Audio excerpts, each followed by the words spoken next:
ভাৰতীয় reserve bank অৰ্থাৎ RBI তৰফৰ পৰা 120টাকৈ অফিচাৰ গ্ৰেড বি পদ মুকলি হৈছে। এই পদসমূহৰ বিষয়ে সবিশেষ জনোৱা হওক। অফিচাৰ গ্ৰেড বি জেনেৰেলত ওলাইছে 83টা পদ, DEPRত ওলাইছে 17টা আৰু DSIMত ওলাইছে 20টাকৈ পদ। এই পদসমূহৰ পে স্কেল থাকিব 78,000ৰ পৰা 1,41,600লৈকে। ওপৰঞ্চি গ্ৰেড পেও বেলেগকৈ থাকিব।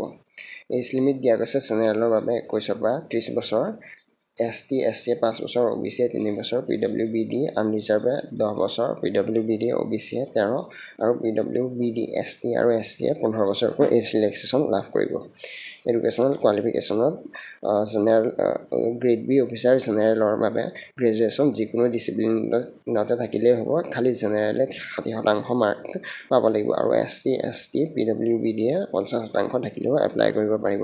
নতুবা পোষ্ট গ্ৰেজুৱেশ্যনত অৰ্থাৎ MA MSc আদিত 55% মাৰ্ক থাকিলে এপ্লাই কৰিব পাৰিব আৰু ST SC PWD সকলে পোষ্ট গ্ৰেজুৱেট কৰিলে মুঠতে পাছ হ'লেই এপ্লাই কৰিব পাৰিব। Grade B officer grade B DEPRত MA MSc ইন ইকনমিক্স, বিশেষকৈ ইকনমিক্স থাকিলে এপ্লাই কৰিব পাৰিব।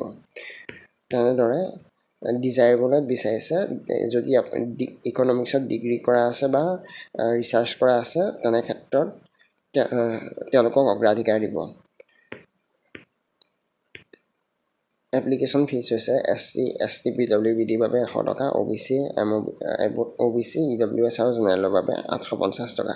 আৰু যিসকলে তাত কাম কৰি আছে অৰ্থাৎ লোৱাৰ লেভেলত কাম কৰি আছে অৰ্থাৎ ষ্টাফসকলে কোনো ধৰণৰ এপ্লিকেশ্যন ফিজ দিব নালাগে। এপ্লাই ষ্টাৰ্ট হ'ব 10 ছেপ্টেম্বৰ 2025ৰ পৰা 30 ছেপ্টেম্বৰ 2025ৰ সন্ধিয়া 6 বজালৈকে। জৰুৰী যিসমূহ ইম্পৰ্টেণ্ট লিংক আছে সেইবোৰ ডিছক্ৰিপশ্যনত থাকিব। চেনেলটো ছাবস্ক্ৰাইব কৰি ল'ব। ধন্যবাদ।